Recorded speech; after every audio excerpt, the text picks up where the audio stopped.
Welcome back to another episode of Daily Departed. Here we're picking up where we left off. Clarence Leslie is still back in Jamaica, a young boy. His mother is off in Panama. She got married, and we are about to see what happens with her next. This show is about me and my search for my grandfather's family. We didn't know much when I was growing up. We had just a few details, and this is my attempt to learn more about my lineage.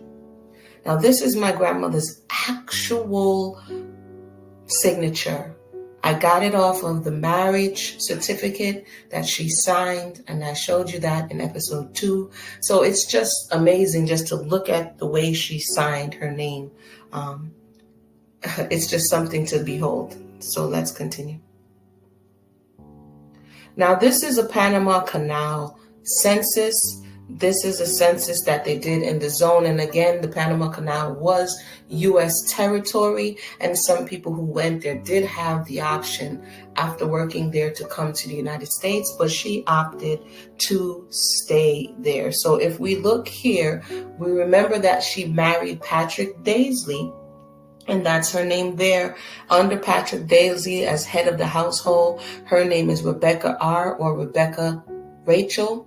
And she is the wife at the time of this census. It says she's 37 and Patrick Daisley is 35. Her oldest daughter, Gladys, is 15. And her youngest son, Earl, is 2 and 10, 12. So almost 3 years old. So essentially she had 3 girls and 3 boys by the time that this census was taken. Her roots are planted. It doesn't look like she's going anywhere anytime soon. So essentially this was a 1930 census. She married Fitzpatrick of Barbados, who immigrated to the Canal Zone in 1909. So if you look further in on this census, it asks, what's the highest grade of education? Can you read and write? Both remarked that they could read and write. Again, they had 3 boys and 3 girls respectively. So essentially she had 7 children because one was left back in Jamaica. Patrick worked as a telephone operator in the Panama Canal Zone, and Rebecca worked as a servant for a private family. So this is just interesting to see what great-grandma Rebecca was doing, right? And this is one of their children's baptismal paper. His name was George Daisley. And so you can just see that the parents are Fitzpatrick Daisley and Rachel Rebecca Daisley. Sometimes they transpose the names Rebecca Rachel, Rachel Rebecca. But this was 1917, May 13th of 1917. So essentially 7 years after having her first child, she is there. Let me go back and see what number child George was. Hold on one second. So George is it looks like he is the 3rd child or the 2nd child. It looks like he's the 2nd son. Right, he's the 2nd son. So there we go. Let's continue here. Rebecca Rachel Booth Daisley lives until the age of 93. She died in Gorgas Hospital, Panama City, Panama. So all of her children would have been Panamanian born. They would have been a mix between Bayesians and Jamaican parentage or lineage, but they would have been born in a whole different country, which is Panama. And to this day, there is a group of Jamaican descent Panamanians living in Panama, right? So she died in June of 1986. She was buried in the same grave as one of her sons, grave number 21. And if we look here, this is the information of her death. It's giving an estimate of 93 years old when she died. Again, 1986. So I was 6 years old when my great-grandmother died in Panama, and I had no clue. Okay, I had no clue. And I just find it interesting on the note, Bill PCC, burial in same grave as son. So it had to be one of the 3 sons I don't know if that was a special request. As we see here, she's from Jamaica. They say that she's Black.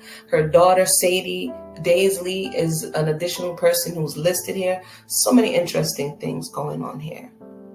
And this is the hospital, Gorgas Hospital, in the Panama Canal region that it is said that she passed in. So Clarence Wellesley Booth, he grew up. Now that we know what happened to his mother, this stuff is kind of happening simultaneously, right? So while she's making a new life in a new country, he grew up and became a shoemaker. And I said before that his uncle Hubert was also a shoemaker. So the thought is that Hubert would have given him an apprenticeship, so to say, and to show him how to do the craft. Eventually, Clarence grows up and he moves to Kingston. And he met and married a domestic worker named Kathleen Wilhelmina Isaacs. Now, that is my mother's mother, my grandmother, right? On the 7th of August, 1946. So this part I knew a little bit more about. All of the, I knew nothing besides just a few details, but this part I knew a little bit more about. So he was 36 at the time, so he was a little bit older, and she was 27.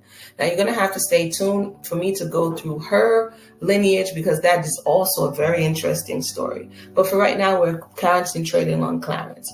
So the two wed in the parish of St. Andrew on a Thursday at 2 Pembroke Road, Whitfield Town, and this is in Kingston, Jamaica. So if you've been following the story, a lot of Clarence Wellesley's story happens in Waterworks in Westmoreland, and he leaves Westmoreland for, some would say, for economic reasons, and he relocates to Kingston and he opens a shoe shop. Okay, now this is the marriage certificate or the registrar's certificate of Clarence and Kathleen. See, the 7th of August 1946.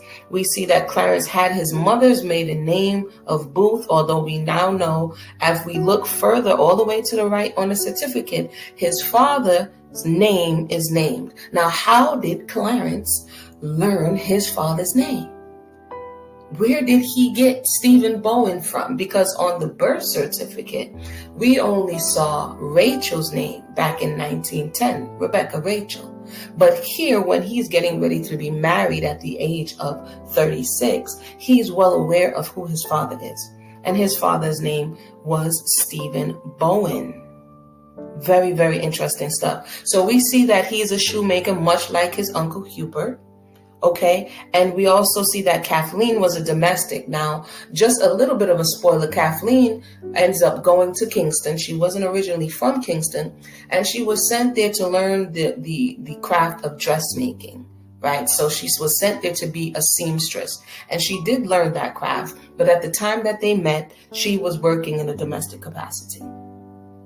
So this is unfolding quite interestingly. So Clarence's father was named Stephen Bowen, and Kathleen's father was named Walter Isaacs on the marriage certificate. So join us in the next episode. Now that we know who Stephen is, now that we know where Rebecca went and what happened to her, what happened to Stephen? Because Clarence never sees either one of these again, although he has bits and pieces of whatever happened to their life. He never sees them, to our knowledge, he never sees them again. So stay tuned for the next episode to follow Stephen Bowen to see whatever becomes of him. Thank you for tuning in.